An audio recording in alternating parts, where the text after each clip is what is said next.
Hi, it's time for another verb of the day. Today's verb is bite. Let's look at some definitions.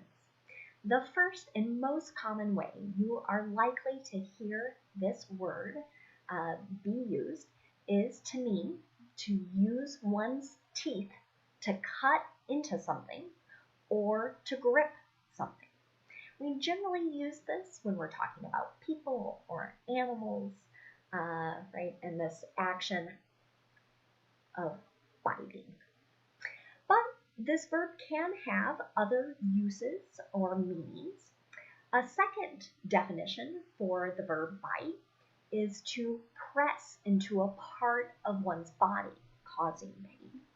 This doesn't have to be with someone or something's teeth. It could be another object that's pressing in and causing pain. A third way to use the verb bite is to mean to cause emotional pain. So here it's not so much a literal bite, but we might say it's figurative. It feels like we have been bitten. So from that last sentence, you might recognize that bite is going to be an irregular verb. If I want to make the progressive form, what I need to do is drop the E and then add ing to make biting. The past tense form of this verb is bit or bit. So the vowel sound changes from our base verb to the past tense. The participle form of our verb is bitten. Bitten. Okay, let's take a look at some phrasal verbs that use bite. The first is bite back, and it means to stop oneself from saying something that is mean or hurtful. Here's an example. She smiled and took a breath, then she bit back her angry comments. Another meaning for bite back is to attack or criticize someone after they have attacked or criticized you. Here's an example sentence. The candidate's latest ad is going to bite back with her opponent's failures. If you're living in the United States right now and you watch television, you're likely to see political ads comparing to people. And many times they attack the other person. And so we could use this phrasal verb, bite back, to describe the response from one candidate to another. Another phrasal verb you might hear is bite into, and it means to press one's teeth into something. Here's an example sentence. As the toddler bit into the lemon, she made quite a sour face.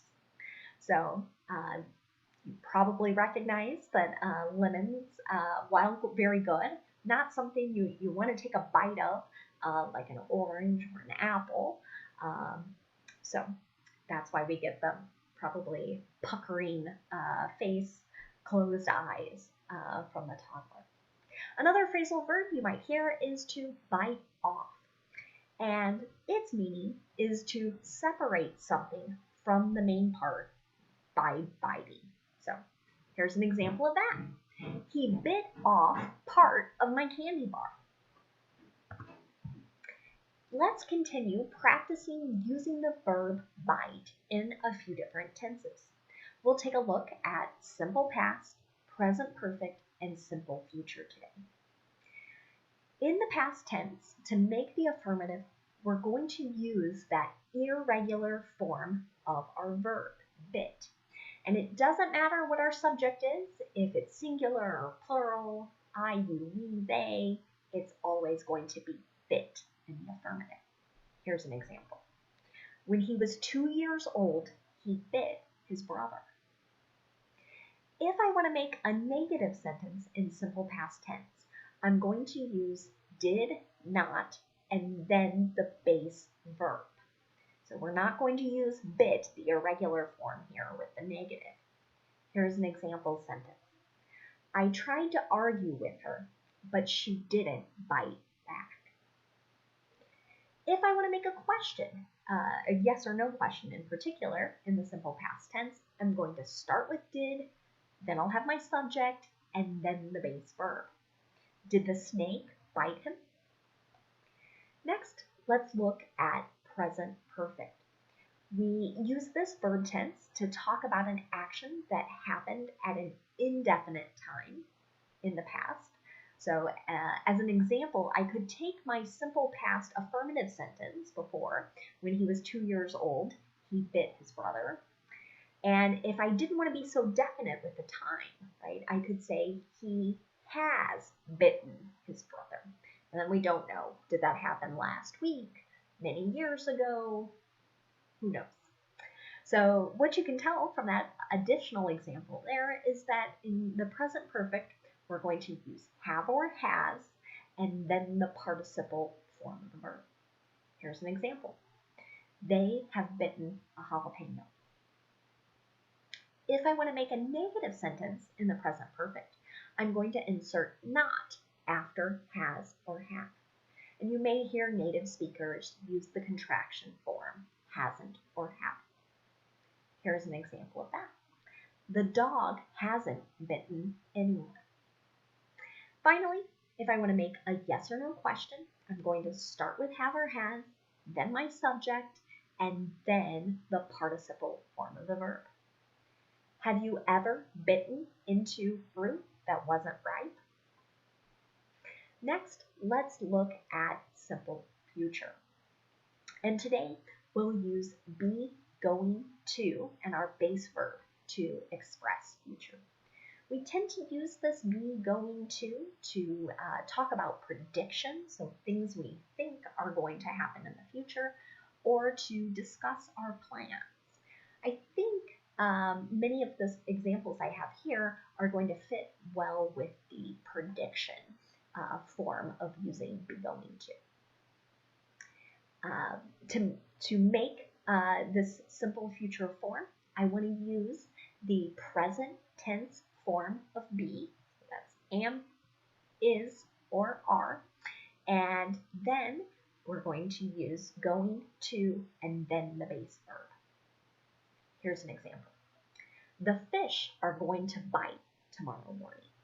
So this meaning here, a little bit of slang, but it is really common to hear this verb bite used in relation to fishing. And that idea is the fish going to try and take a bite from the bait in order for you to catch and reel it in.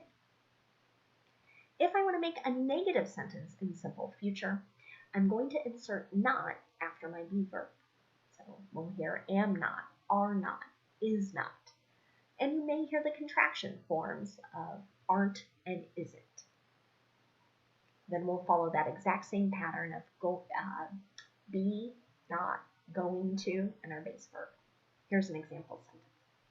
That animal isn't going to bite anyone. Finally, if I want to make a yes or no question in the simple future, I'm going to start with be, then my subject, then going to, and our base verb. Is it going to bite me? Next, let's take a look at some words that are related to our verb. The first is the noun form of this word. It's the exact same spelling and the exact same pronunciation. Just like the verb, this noun can have multiple meanings as well. So the way you might hear it more commonly is the act of biting something in order to eat it. So here's an example of this. Take a bite, you'll like it. So probably a group of sentences many parents have said to their children over time. So the article a helps me know that this is being used as a noun in this sentence.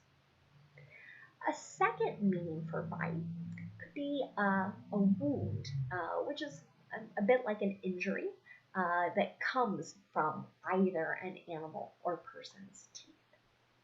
Here's an example of that. She had 15 mosquito bites on her legs. A third meaning for the noun bite can be a feeling of cold in the air or wind. I feel like I have seen this form used in literature as I'm reading stories and the author is trying to describe maybe a cold feeling to help kind of describe the circumstances of where characters are in a particular story. Here's an example of that. There was a bite in the air on that early January day. Another related word is also a noun. It's biter. And that's just a person or an animal that bites. And when we refer to someone in this way, we're usually talking about their habit of doing this. So here's an example of that. Be careful with that dog. He's a biter. I'm going to leave you today with an idiom that uses bite. And that idiom is to bite off more than you can chew. And what this means is that you're trying to do too much at one particular time.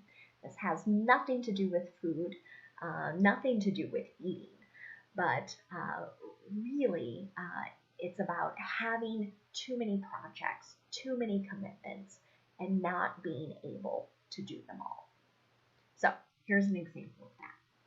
He's working full-time and going to school full-time. He has really bitten off more than he can chew. Thanks so much for watching today's video. I hope you have a great day.